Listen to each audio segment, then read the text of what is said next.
Hi hello everyone, welcome back to this channel. This is studio hair.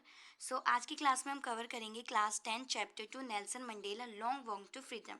देखिए, ये basically autobiography है by the Nelson Mandela. इसके अंदर था क्या, जो अफ्रीका थी वो 300 ईयर्स तक वाइट रूल के अंडर थी। तो यहाँ पर क्या था, अपार्थाइड सिस्टम लागू था, यानी कि रेशियल डिस्क्रिमिनेशन।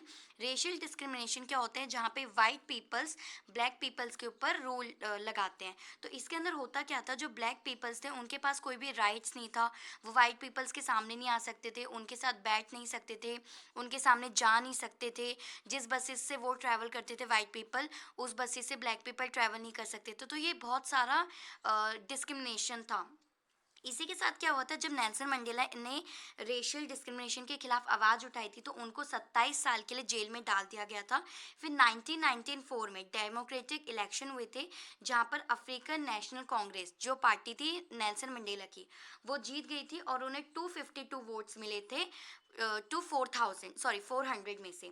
तो उसी दिन उनको फादर ऑफ द नेशन कहा गया था, दक्षिण अफ्रीका का। और वो फर्स्ट ब्लैक प्रेसिडेंट बने थे अफ्रीका के। अब जो हम इस चैप्टर के अंदर पढ़ेंगे वो हम पढ़ेंगे इसके आगे के, मतलब इसके आगे क्या हुआ था, यानी कि आफ्टर इवेंट। देखिए, 10 मई 1994 जिसको सुनहरे अक्षरों से लिखा गया है, यानी कि जो 10 मई 1994 था वो अफ्रीका के लिए एक बहुत बड़ा दिन था।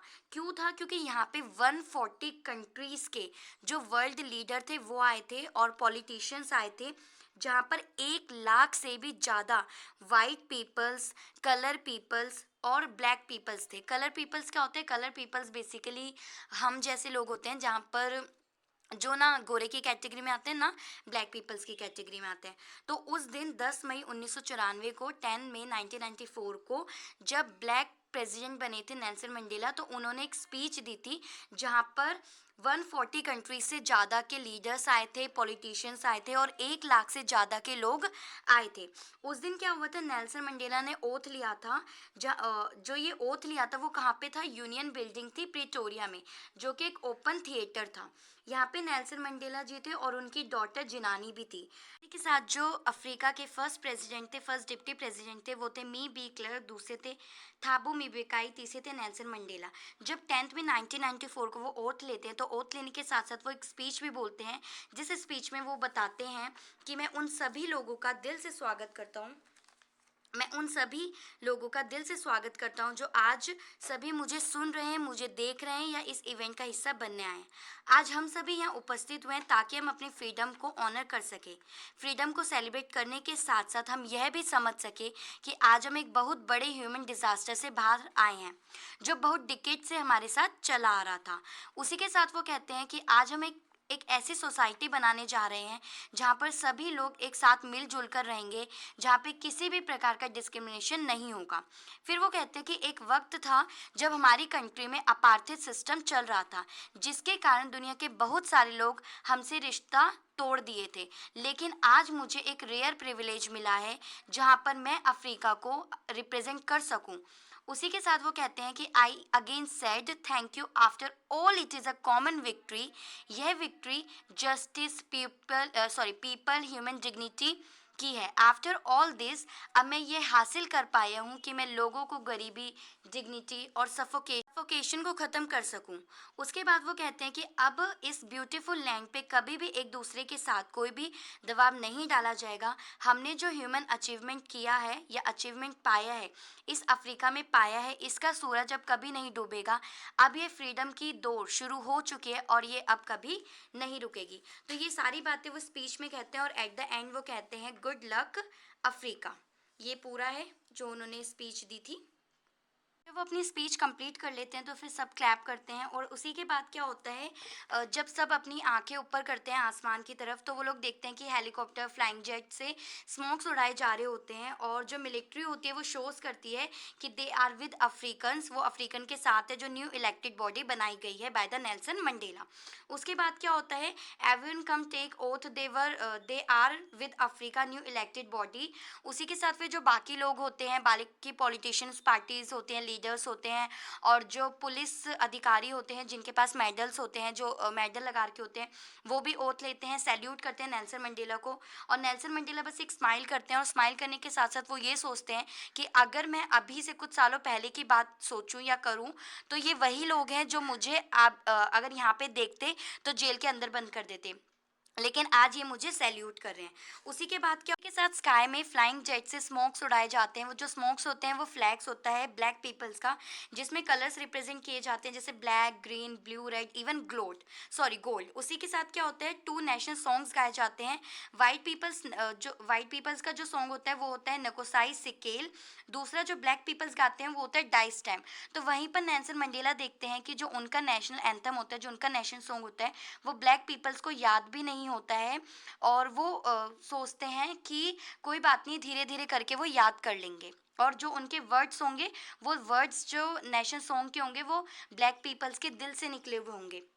फिर वो सोचते हैं कि काफ़ी समय पहले जब नेल्सन मंडेला बोर्न भी नहीं हुए थे तो उस समय एक एंग्लो वॉर चल रहा था। जब जब एंग्लो वॉर चला था तो वहीं से अपार्थाइड सिस्टम स्टार्ट हो गया था। ये बात थी 20th सेंचुरी फर्स्ट डिकेड की, जब नेल्सन मंडेला बोर्न भी नहीं हुए थे। तो फिर वो सोचते हैं कि बहुत सारे लोग थे जिन्होंने इस अपार्थाइड सिस्टम के खिलाफ आवाज़ उठाई थी, जैसे थे ओलिवर टैम्बोस, चीफ ल्यूथलेस, रॉबर्ट सुबेकियंस, वॉल्टर सिसुलस, बॉन फिस्कल्स। तो वो बताते हैं कि वैसे तो अफ्रीका की जो ज़मीन है वहाँ पर बहुत सारे डायमंड मिनरल्स हैं, लेकिन जो असली डायमंड है वो हमारे ये जो सेनानी थे जिन्होंने अपार्थाइड सिस्टम के खिलाफ आवाज़ उठाई थी, रियल डायमंड्स हमारे ये थे। काश मैं इनको थैंक यू कह पाता और इनको बता पाता कि आज इनकी वजह से हम कहाँ खड़े हैं। फाइनली हमने एक ऐसे अफ्रीका का जन्म किया है, एक ऐसा अफ्रीका बनाया है जहाँ पर अब ये डिस्क्रिमिनेशन ख़त्म हो गया है। और ये लास्ट सेंचुरी थी जहाँ पर डिस्क्रिमिनेशन हुआ था, यानी कि नेल्सन मंडेला ने फाइनली इस डिस्क्रिमिनेशन को ख़त्म कर दिया था। उसी के साथ वो कहते हैं कि मैंने देखा कि एक मैन और एक वुमेन जो एक आइडिया के लिए अपनी पूरी लाइफ को रिस्क में डाल देते हैं, वे सभी अपने ऊपर अटैक्स को ले लेते हैं, वो भी बिना टूटे। फिर वो कहते हैं कि एक साहसी इंसान वह नहीं होता जो किसी भी डर को देख के डर जाता है, बल्कि एक साहसी इंसान वह होता है जो अपने डर के ऊपर विजय प्राप्त कर लेता है।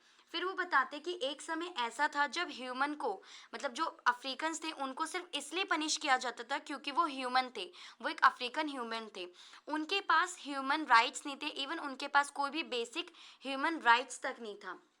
फिर वो बताते हैं कि जो नेल्सन मंडेला थे, ना तो वो एक अच्छे पिता थे, ना ही एक अच्छे बेटे थे, ना ही एक अच्छे पति थे, लेकिन वो अपने आप को उन्होंने भीड़ से अलग रिप्रेजेंट किया और उन्होंने उन सभी लोगों के लिए लड़ाई लड़ी, उन सभी ब्लैक पीपल्स के लिए लड़ाई लड़ी जो काफ़ी सालों से, काफ़ी शताब्दी से इस रूल से, इस डिस्क्रिमिनेशन से जूझ रहे थे।